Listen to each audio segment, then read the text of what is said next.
Good evening, I'm Dennis Ward. Welcome to APTN National News. It's supposed to be a safe place for children to learn and thrive. But according to one Yukon First Nation, the local school is anything but.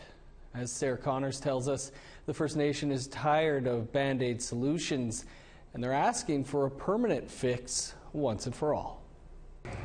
This top window came crashing down with a big wind. 2017 or so? Oh, 2017, around there. And lucky no kids were in here because there's huge chunks of glass came falling down. This window at the Ross River School in Ross River, Yukon is a safety concern for former Principal Fran Etzel. Contractors have since put plastic film covering the windows to prevent glass from falling on anyone below if there's another storm. It's just one of the many issues plaguing the school that's only 22 years old. There's cracks in the wall. You see the cracks and you get worried, like, how safe is the school? Jammed doors. You look at that. And it's stuck. And ongoing construction as the school is being re-leveled. You know, it's unfortunate and something that definitely brings me concern. It's a great learning space and learning environment, right? It's got Paul McFadden is the school's principal. He trusts the territorial government's engineers that the school is safe enough to operate, but is worried about the longevity of the building. You know, the school's been in this situation now for many years. And, you know, there isn't a definitive plan to replace. It's more of an ongoing kind of re-leveling and propping up of the building. McFadden says the school's current re-leveling project was supposed to finish before the school year started. Now, he says that timeline has been pushed to the summer of 2023. The construction is already taken place and now is left kind of exposed, and it's not ideal. I got a call late at night saying get out of the school. And we got out of the school, and then next couple of days that you can go back in. It's an issue Etzel knows well. There's cracking pretty well everywhere. She says the stress of dealing with the building impacted her mental health. That's one of the reasons I stayed on so long as a principal, but this year it's Paul, is just keeping an eye on the children, keeping an eye on the building, making sure we're safe. Etzel says things came to a head a few years ago when structural issues caused the school to temporarily close and students were taught in portable trailers. An engineer came, and just to look on his face, I knew that it wasn't good and we had to leave the school. It's kind of concerning.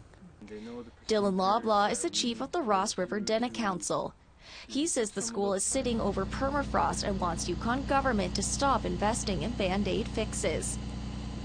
Right now, we're being pushed aside, and we're hearing from the Yukon government that they'll come see us on their time.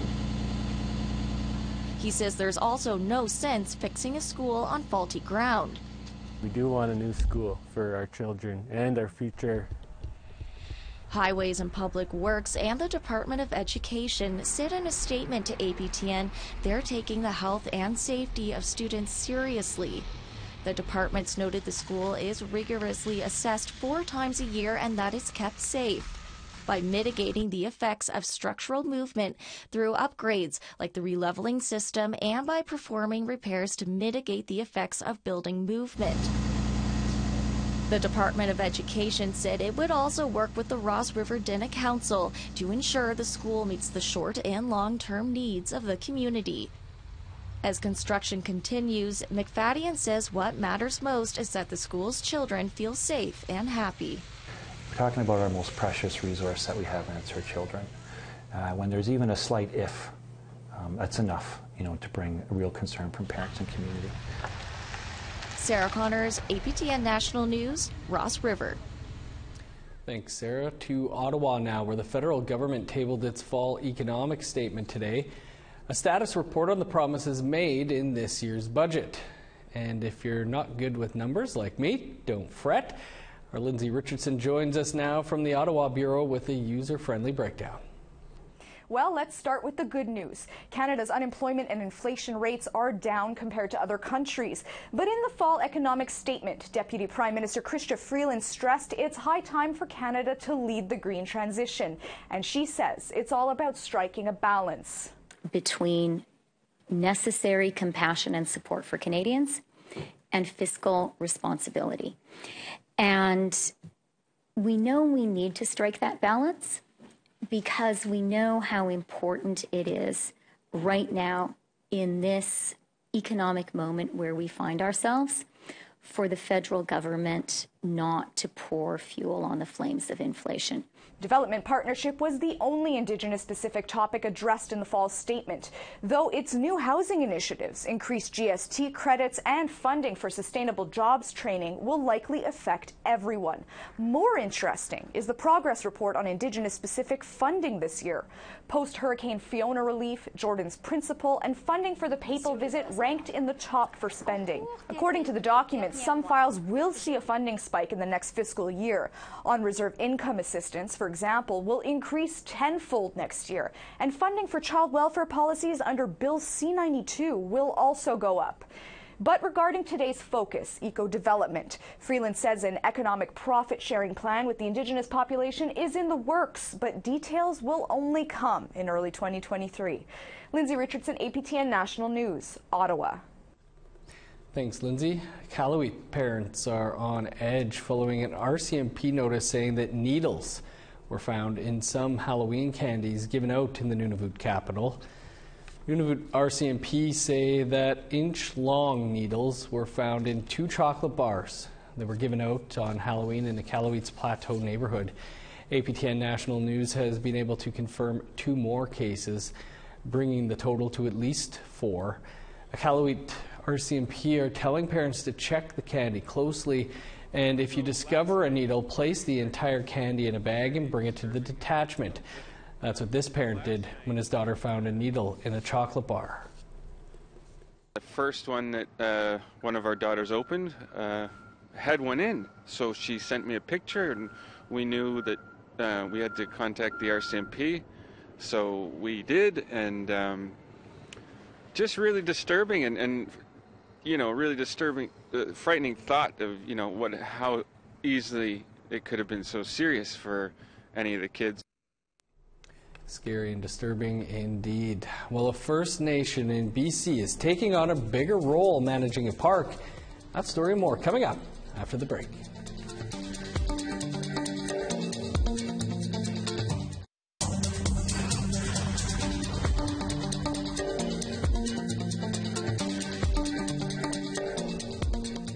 Welcome back. The Hausat First Nation and the BC government are reopening Maquina Park on Vancouver Island. The park has been closed since the start of the COVID-19 pandemic. APTN's Lee Wilson has more. The Hausat First Nation are welcoming visitors back to Maquina Marine Park, located near Tofino, British Columbia.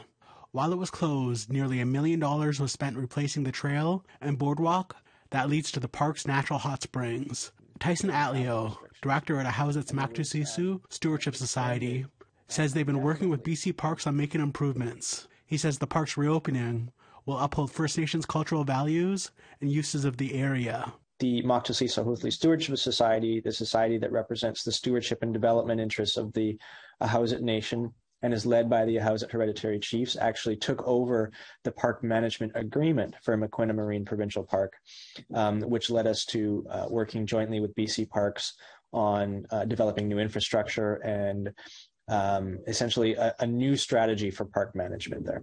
The First Nation plans to introduce the Hausat Stewardship Fund, a voluntary fee that will go to the nation for managing the park. Atleo says the local tourism community has been supportive of the new changes. He added changes will help increase the park management plans and share who they are with tourists. It created opportunities for our Guardian program to establish a respected presence amongst the tourism community in Tofino and generally with visitors from around the world, so that we can show people who we are, what we represent as a community, and fulfill our rightful place in stewarding our natural assets once again. Lee Wilson, APTN National News, Kitimat.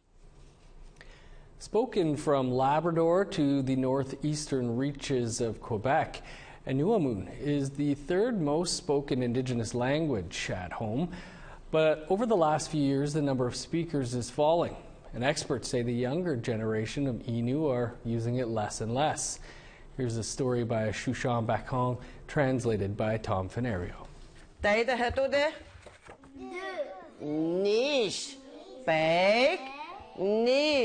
In Washat Makmanyutanam, the elders speak and sing in the Innu language. As long as anyone can remember, the language known as Inuit has been spoken here, but there is some doubt that it will last. Less and less children here are speakers. According to the 2021 census, less than 10,000 people speak Inuit in the country. In 2016, it was more than 11,000. Now, less than 7,000 speak it at home.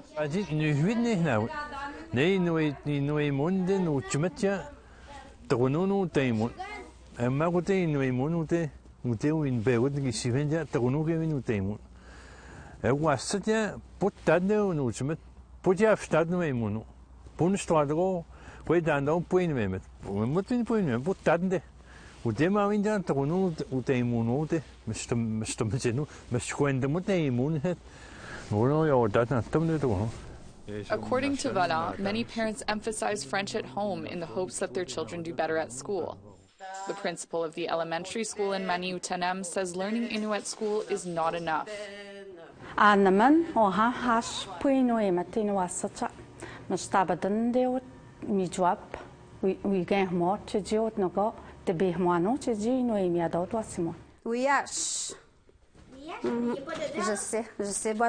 Charlene Giron teaches Inuit at the elementary school. For her, the number of hours allocated to the Innu language is not enough.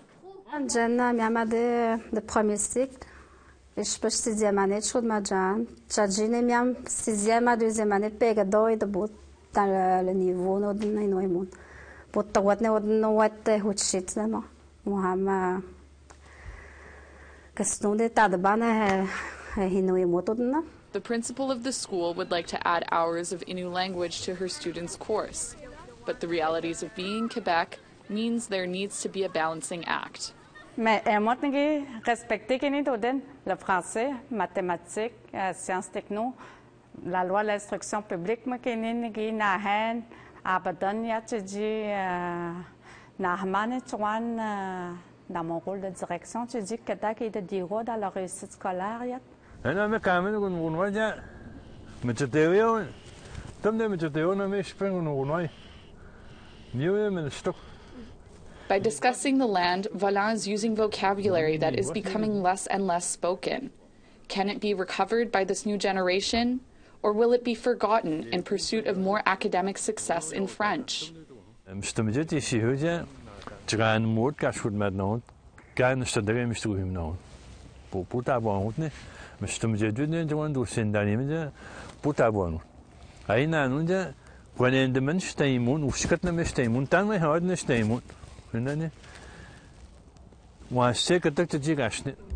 By discussing the land, Valin is using vocabulary that is becoming less and less spoken. Can it be recovered by this new generation, or will it be forgotten in pursuit of more academic success in French? And the most beneficial time to absorb languages, when you're young. A story by Shushan Bakong, APTN National News, Washat Makmanyutanam, Quebec. A four-time Stanley Cup winner is Daryl's guest on this week's Sports with Stranger. That's coming up after the break.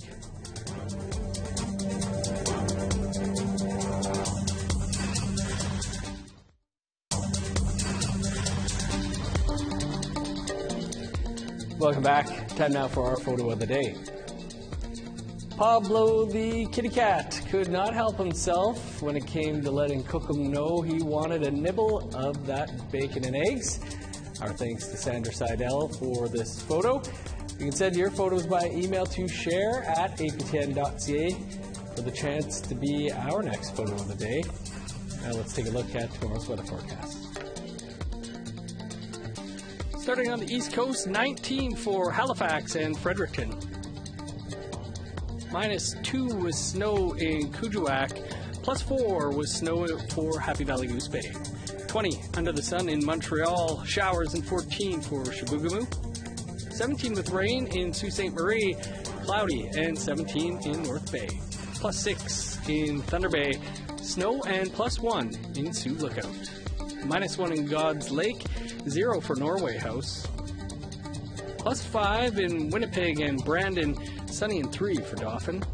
3 in Regina, +1 in Saskatoon. -4 in Meadow Lake, 0 with snow for Buffalo Narrows.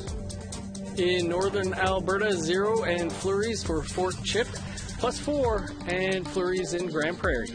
5 for Edmonton and Lethbridge, 3 in Medicine Hat. 12 with showers in Vancouver, rain, and 14 in Victoria. +3 with snow for Prince George, flurries and 3 in Smithers. -13 with snow in Old Crow, 11 with flurries in Beaver Creek. -7 in Yellowknife, 14 below in Norman Wells.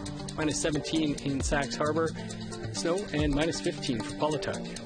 -2 and snow in Whale Cove, 26 below in Baker Lake. -21 with snow in Resolute, 14 below with flurries in Iqaluit.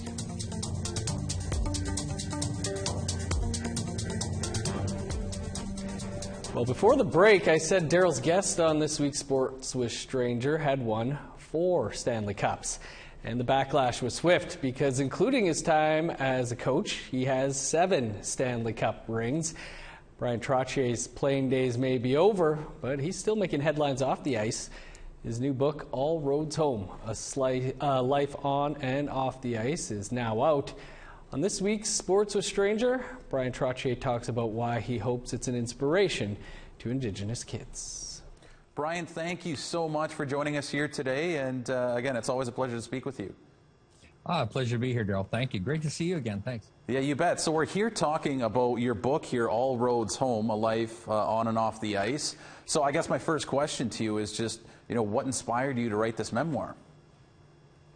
Well, I was getting a lot of requests to write a book over the last 40 years, and I just didn't want to, it wasn't time. I didn't want to give away any strategies or secrets. I was a player, coach, and I just thought it was too much insight into my psyche or what I was thinking. I didn't want to give away any secrets, but where I am in life, I'm in my 60s and I'm out of hockey and kind of an open book now, no pun intended, but I think the wonderful thing is sharing the stories and the experiences and the joys of growing up with my buddies and, the people that have helped me get to where I was in the NHL and all of those accomplishments. You're wonderful tribute to my mom and dad, I think, and my ancestry and both sides. And there's some wonderful stories about grandma and grandpa and the bouillon and growing up in our native culture and being around our little community of Val-Marie. When I tell these stories and I go to the First Nations communities, they love these stories. And my daughter, who's a journalism major, she said, "Dad, you should write a book." And so getting prodded that way, and then meeting Stephen Brunt and talking with him and, him jogging my mind, we're reminiscing and put an outline together. And darn, if the little book didn't come together. And, I'm pretty proud of it because there's just lots of reminiscing and wonderful stories and celebrations and opportunities to, I think people will relate to, whether you're Canadian, whether you're a hockey fan, whether you're, have a dream. And I hope it kind of influences in a positive way, maybe some future student athletes that have a dream. It doesn't have to be in hockey. It can be in music, art, painting, whatever your talents are. And I think it's got some wonderful stories. So I really enjoyed it. I call it my labor of joy in the end. There was frustrating moments, but when you plow through and you got a good team here at Penguin Random House. Joe Lee was a wonderful editor. They were patient and, kind of showed me the way. And so here it is. Thank you, Daryl. So I want to ask, Brian, what will readers be, a little bit surprised to learn about you in this memoir? God, I don't know. There's lots of little sides of myself. I think, the father, the grandfather, I think will be a wonderful surprise for them. My kids are just great. They've been my pure joy throughout my life from the time I became a father in 1978. Now I'm a grandfather, and I'm tickled every day by these kids, and I think they'll get to see that side of me. I think the music. I think I hope they enjoy that aspect. My dad was a wonderful musician, family band, and I think they'll get a little surprise out of that. And I think there's just some humorous stuff in there. I think they'll be able to enjoy, and the moments of obviously some of those accomplishments and how it hit me and the impact it had on my life, and a couple of twists and turns, a couple of little overcoming like a little bit of depression, that kind of stuff. I think they'll understand that. There's a lot of mental health awareness right now, and I think that with COVID and some of the concussion going on in the NHL, so I think there's a little more awareness there, and if that helps and that shows a little side of me, then hey, I think it's there's really no surprises, I think, when it comes to some of the stuff, but at the same time, it's my experiences, and I think hockey fans, and I hope a lot of the folks out there in the Indigenous communities get a real fun read. We're running a bit short on time here, Brian, but I do want to squeeze this last question in. Okay. You know, what do you hope the book and the memoir adds to your already incredible legacy? Well, I hope they have a fun read, first off. I think there's some wonderful stories in there, but I think there's also an opportunity, I think, to share, maybe influence in a positive way the next generation of athlete out there, or Indigenous child who's got some great talent, and they say, you have a dream, and that dream is a powerful dream, and you pursue it with your whole heart, and you look for support. It's okay to have a buddy or have a dream and then achieve and make some healthy choices, and it'll support you get along the way, appreciate, look for opportunity. Hopefully it'll have that kind of effect in a nice way, and in the end, I think we're all hockey fans. Hockey's a big part of our fabric here in Canada. It's our gift to the world, so to speak. I'm really proud of it, and I think they see another side of Brian, and hopefully they'll enjoy the book a lot. Well, I'm sure they will enjoy the book. Brian, we're going to have to leave it there. Thank you so much for joining us, and congratulations again on this memoir and the book, and best of luck to you the rest of the way with this. My pleasure. Thank you, Daryl. Time now to head over to Ottawa for Fraser Needham to give us a look ahead to tonight's episode of Nation to Nation. On tonight's episode of Nation to Nation, Canada's correctional investigator says the Trudeau government is not spending wisely when it comes to doing something about the overrepresentation of Indigenous people in Canadian prisons. The First Nations-led climate change advocacy group is part of the Canadian delegation attending the COP27 summit in Egypt next week. And a Liberal MP is part of a nonpartisan group that wants to make large-scale pollution an international crime. We'll have that coming up in just a few minutes. Thanks, Fraser. You can catch that episode of Nation to Nation right here, right after this newscast. And that is all the time we have for your APTN National News for tonight. For much more, you can visit our website, aptnnews.ca. Dennis Ward, thanks for being with us. We'll see you back here tomorrow.